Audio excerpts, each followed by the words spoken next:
That's why we brought the CFO here, and I'm not a judge. Okay, you guys ready for your next comic? Let's do this. Please welcome Mr. Eric Guile to the stage. Come on in.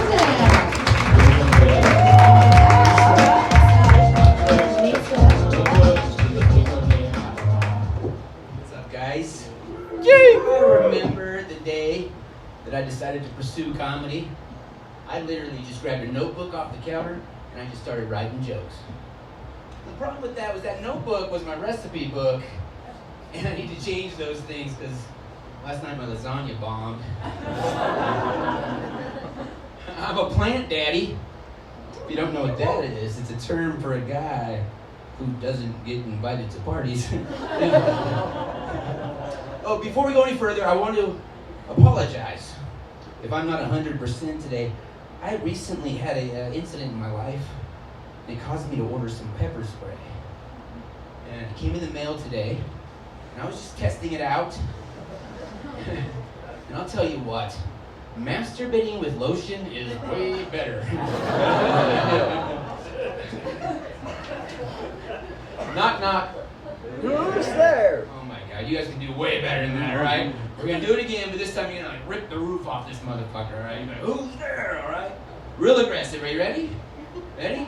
Knock, knock. Who's there? Nah, don't worry about it. It's just my lasagna again. I told you it bombed. I'm an Uber driver, but I really do that just to give my mom something to brag about. And most of my interactions driving for Uber have been pleasant, but one night I was driving college kids all over town, from bar to bar, and I finally get everybody back home safe again. And this woman gets in the back seat of the Uber, and she's like, "It smells like weed in here." I'd had a long night. I said, "Ma'am, you're good.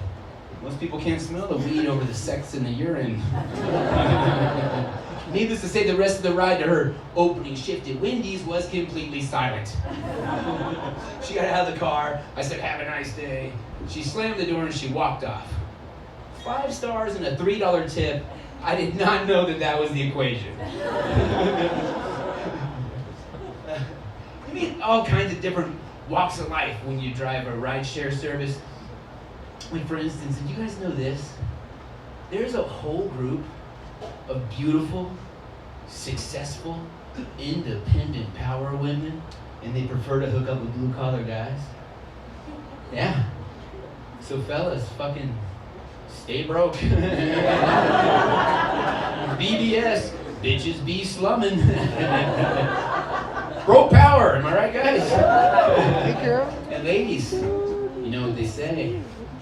Once you go broke, you're gonna have to pay for dinner. And I tried it, did not like it. It made me feel inadequate and insecure. You know, I even lied to her about my accomplishments. I told her I take a shower every day. But in the end, we were just from two different worlds, you know. She'd never been with a guy as rough as me, and I've never been with a woman who has a relationship with her father. So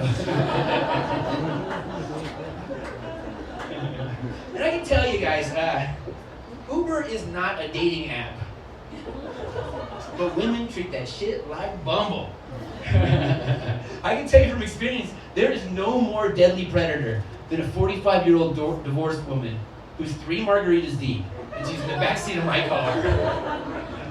I call them Uber cougars. It's not just women, you know, guys do it too. Yeah, I picked up this guy the other night. We're just driving along and we're chit-chatting, and there was a break in the conversation. It kind of gone silent for a moment. And he said, "You ever hook up with dudes?" Now the wild side of me was like, "Do it!" But the more like reserved, sensible side of me was like, I should probably be more well rested before my first man-on-man sexual experience. I mean, I was flattered and offended at the same time. On one hand, he wants to do me. And I get that. But on the other hand, bro, put in some work, you know? It was early in the morning. He could have taken me out to breakfast, you know? Feed me. Feed me, then fuck me. And I realized this joke is starting to sound like instructions, but it's not, so settle down. I dropped him off, and I drove away. I did double back and fuck him, but for the record, I also dropped him off, and I drove away. Yeah. I'm just kidding. I never dropped him off. 5 stars and a $3 tip. You guys are awesome. Have a beautiful night.